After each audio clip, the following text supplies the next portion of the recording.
은혜 받으실 하나님 말씀은 민수기 7장 1절부터 5절까지의 말씀을 보도록 하겠습니다. 민수기 7장 1절에서 5절까지의 말씀.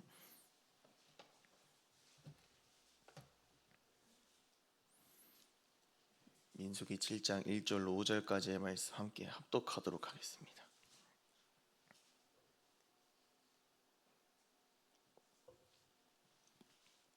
함께 합독합니다. 시작.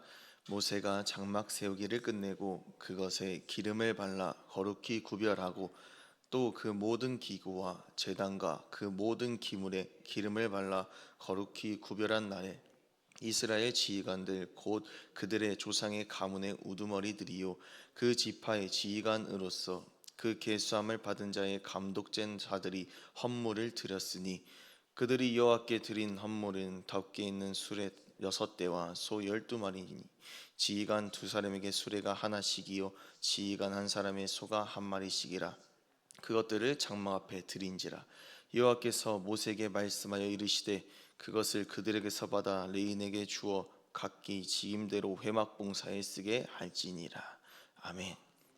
할렐루야. 오늘 민수기 7장의 말씀을 중심으로 영적 생명은 온전한 예배로부터 부어진다. 영적 생명은 온전한 예배로부터 부어진다라는 제목으로 하나님 말씀을 전하도록 하겠습니다.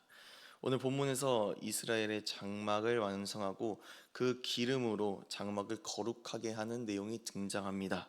또한 이 지도자들은 하나님께 감사 예물을 드림으로 말미암아 이 장막의 완성을 기념하였습니다.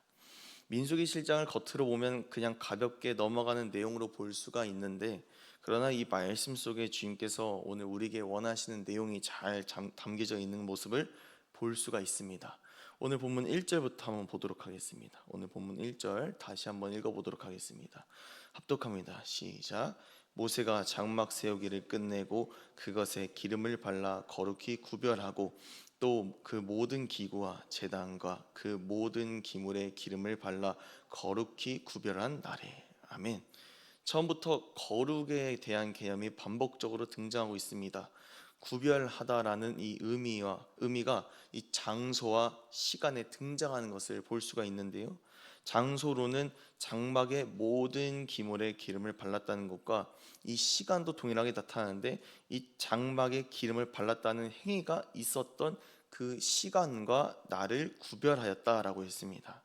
보통 저와 여러분들이 거룩하다라는 말을 받아들일 때에 장소의 개념만 주로 받아들인 것을 볼 수가 있습니다. 예를 들어서 교회는 거룩한 곳입니다라는 말을 이해할 때에 대부분의 사람들은 교회 건물은 주의 전이기 때문에 거룩한 곳이라고 생각을 하지, 지금 우리가 드리는 예배가 드려지는 곳이기에 거룩하다고 생각하는 사람은 극히 드물 것입니다. 그렇게 예배 시간을 구별하여서 이 찬양 시간부터 온전히 드리는 사람은 굉장히 드물다는 것입니다. 오늘 말씀이 우리에게 던지는 첫 번째 질문은 무엇입니까? 우리가 드리는 예배의 시간은 얼마나 구별되어 있는가라는 질문입니다. 거룩함의 속성은 시간의 개념에만 있는 것이 아니라 이 장소에도 있는데, 특히 오늘 저와 여러분들은 시간의 개념에 집중했으면 좋겠습니다. 이것을 기억하시고 이스라엘 백성이 행한 신앙의 모범을 행하는 저와 여러분들의 삶이 되시기를 축복합니다. 두 번째로, 장막을 세운 뒤로 이 모든 지파가 동일한 질량과 상태의 예물을 하나님께 드리는 것을 볼 수가 있습니다. 성소를 위한 은 쟁반과 은 대접, 금그릇과 제사를 위한 번제, 속죄제, 화목제물에 쓰이는 이 다양한 동물의 수와 종류가 정확하게 12지파가 동일하게 들었다는 것을 볼 수가 있습니다. 약간 그들은 복잡해도 그들이 드린 예물 한번 정리해 봤습니다. 네, 감사합니다. 이 표를 한번 잘 보시면요, 장막에 사용되는 헌물과 이 제사에 사용되는 헌물, 이 두 가지로 나뉩니다. 은쟁반은 130세겔 1.5kg고 은대접은 70세겔로 800g, 금그릇은 10세겔 약 114g으로 각 한 개씩 하나님 앞에 드려졌습니다. 번제물을 위해서는 수송아지, 순양, 한 살 된 어린 순양 각 한 마리를 드렸으며, 속죄제물로는 수염소 한 마리를 드렸습니다. 마지막으로 화목제물로는 소 2마리, 수장 5마리, 한 살 된 어린 순양 5마리를 이렇게 드리게 됩니다. 민수기 7장 84절에서 8절까지 이 내용이 장황하게 기록되고 있는데, 왜 하나님께서는 이 각 지파마다 동일하고 한 살이 된 어린 순양과 같은 이런 복잡한 명령을 하셨을까요? 이러한 정확하고 구체적인 예물과 헌물에도 온전한 예배의 목적이 숨겨져 있다는 것입니다. 예배는 시간도 거룩하게 구별해야 되는 이 피조물인 사람과 창조주의 하나님이 만나는 시간인 줄로 믿습니다. 그렇게 이 민수기 7장을 통하여서 우리에게 어떠한 점검을 하게 하십니까? 우리가 드리는 예배가 하나님 앞에서 온전히 구별되고 드려져야 된다는 것입니다. 사랑하는 여러분, 우리는 예배라는 것에 목숨을 걸어야 될 줄로 믿습니다. 아무리 힘들고 어려운 사람이라고 할지라도 이 예배에 참여할수록 안 될 것 같은 상황과 환경이 열리며 치유됩니다. 그런데 거꾸로 아무리 온전한 상태의 사람이라고 할지라도 이 예배라는 것을 한 가지만 드리지 못하게 된다면 그의 영혼과 삶은 피폐해질 수밖에 없다는 것이지요. 하나님은 생명의 근원이십니다. 하나님과 예배로 우리가 만나지 못하게 된다면 우리는 반드시 영적으로 죽을 수밖에 없다는 것입니다. 이러한 내용을 짧게 저의 간증을 통해 한번 풀어보고자 합니다. 제가 초등학교 저학년 때에 독감에 걸렸습니다. 주일 예배를 그때 딱 한 번 빠지게 되었는데요. 목회자의 자녀의 사명은 예배 참여입니다. 그 목회자의 자녀가 예배에 참여를 못했다는 것은 얼마나 아팠는지를 반증하는 일이지요. 구토하고 40도에 넘는 이 발열이 나는 가운데 이 병원에서 이제 모든 진료를 마치고 당시에 그 백신인 tamiflu를 처방받고 교회에 있는 사택으로 가기 위해서 1층에 어린이 예배실을 지나가는데 제가 이런 얘기를 했던 게 아직도 생생하게 기억납니다. 엄마, 그래도 예배는 드려야지 라는 말을 했습니다. 그때 저는 확실하고 착실한 종교인이었기에 교회는 출석 도장을 받아야 했기 때문에 이런 말을 했던 것 같습니다. 그러다 시간이 지나고 하나님을 인격적으로 만나게 됩니다. 그제서야 예배를 출석하는 게 아니라 예배 시간에 내 자신이 온전히 하나님 앞에 제물로 드려진다는 것이 무엇인지 깨달아지기 시작했습니다. 21살에 교육전사로 첫 사역을 무사히 감당하고 그 다음 해에 군대에 입대하게 되었습니다. 입대하고 보니까 가장 큰 문제는 코로나였습니다. 안 그래도 힘들고 외로운 이 논산 육군훈련소에 배정을 받아가지고 이제 힘들게 살아갔는데 이 코로나 확산을 핑계로 예배를 드리지 못하게 하는 겁니다. 연무대 교회는 굉장히 크고 넓고 좋습니다. 그런데 그 훈련소의 기간 동안 교회 못 가게 하니까 정말 미칠 것 같더라고요. 매일 2시간 동안 불침번에 서야 했는데 이 새벽에 랜덤으로 2시간 동안 서는 이 불침번의 시간 속에서 어떤 기도를 매일 했느냐, 주님 이번 주일은 꼭 교회에서 온전한 예배를 드리고 싶습니다 라고 근무 시간마다 애절하게 기도를 했지만 주일마다 교회를 못 가게 하고 주보 한 장만 주고 말았습니다. 그때 지금도 생각하면 아찔하지만 이 훈련소에서 이 매주마다 피드백 종이를 줍니다. 흔히 마음의 편지라고 하지요. 그때 제가 장문으로 예배 참여에 대한 불만을 마구마구 적어버렸습니다. 그러면 안 되는데 말입니다. 아직도 생생한 것은 소위 훈련병인 제가 간부들이 읽는 종이에 어떻게 적었느냐, 그저 주보 한 장으로 어떻게 예배를 드립니까? 라는 이 컴플레인을 적었던 기억이 나는데, 그렇게 저는 진짜 예배 하나 때문에 눈이 돌아가는 그런 경험을 했는데요.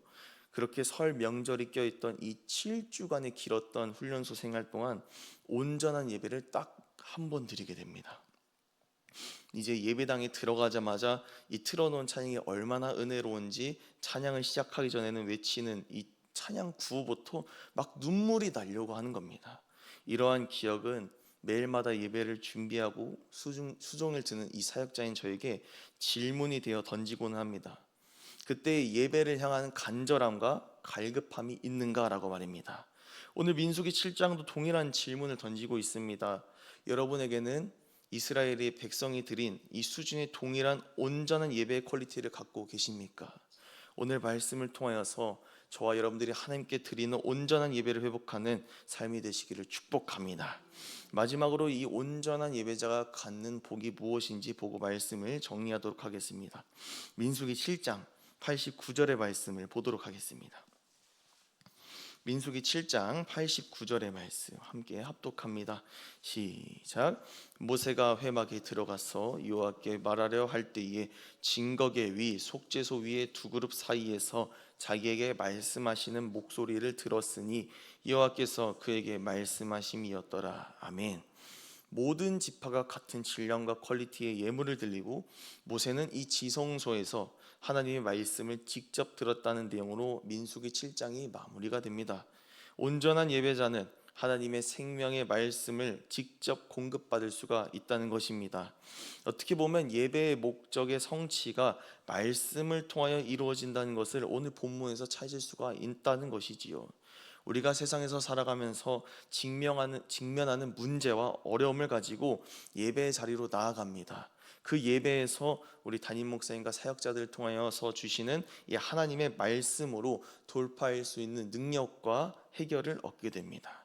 오늘 본문이 그런 모습으로 등장하고 있다는 것이지요. 결국 온전한 예배는 하나님의 생명의 말씀으로 채우고 공급받는 복으로 이어지게 되어 있다는 것입니다. 그런데 오늘 본문과 다른 모습 하나가 있습니다. 하나님의 말씀이 어디에서 주어지느냐에 있는 그런 문제인데 한번 말씀을 찾아보도록 하겠습니다. 요한복음 16장 13절의 말씀입니다. 앞에 스크린에 참고하셔서 함께 합독해 보도록 하겠습니다. 시작. 그러나 진리의 성령이 오시면 그가 너희를 모든 진리 가운데로 인도하시리니 그가 스스로 말하지 않고 오직 들은 것을 말하며 장래의 일을 너희에게 알리시리라. 아멘. 구약 시대에서 하나님을 대면하고 말씀을 듣기 위해서는 모세와 같은 지도자가 반드시 있어야 했습니다. 또한 성막과 성전에 있는 지성소에 가야만 그것도 하나님께서 지정해 주신 대속죄일에만 들어가 말씀을 들었습니다. 지금은 어떻습니까? 온전한 예배가 살아있는 예배자의 심령에는 주의 성령이 직접 내주하신다는 것입니다. 즉 성령 하나님께서 우리의 심령 속에서 거룩하신 생명의 말씀을 날마다 우리에게 직접 공급하신다는 것입니다. 더 나아가 성령 하나님께서는 독자적으로 말씀하지 아니하시고 오직 하나님께서 우리에게 알려주신 말씀으로만 역사하신다고 정확하게 적혀 있습니다. 이러한 성령의 역사는 날마다 영적인 생명으로 우리를 유지하는 것으로 끝나지 아니하고 우리를 사용하신다라고 하셨습니다. 이러한 내용이 오늘 읽은 5절의 본문에서 찾아볼 수가 있습니다. 5절에서 어떻게 말합니까? 그들에게서 받아 레인에게 주어 각기 직임대로 회막 봉사에 쓰게 할지니라. 아멘. 거룩한 예물은 하나님의 사역에 맞게 사용될 수밖에 없습니다. 이러한 모습은 그저 예물의 쓰임새에서 그치지 아니하고 온전한 예배자도 동일하게 쓰임 받는지도 말씀하시는 내용입니다. 그래서 우리는 이 한 번의 예배에 최선을 다해야 될 줄로 믿습니다. 거룩한 것을 각각의 목적대로 이 회막 봉사에 사용된 것처럼 저와 여러분도 오늘 온전한 예배자가 되어서 주님께서 보내신 삶의 자리에서 쓰임 받아야 될 줄로 믿습니다. 이것이 하나님께서 기뻐하시는 온전한 예배자의 삶이라는 것입니다.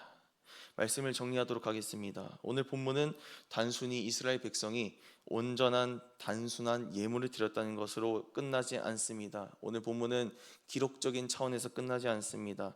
온전한 예배란 무엇이며 어떠한 기준과 목적으로 하나님께서 찾으시고 요구하시는지 오늘 말씀을 통하여 하나하나 알려주신 것입니다. 사랑하는 여러분, 예배 시간을 온전히 지키시기를 축복합니다.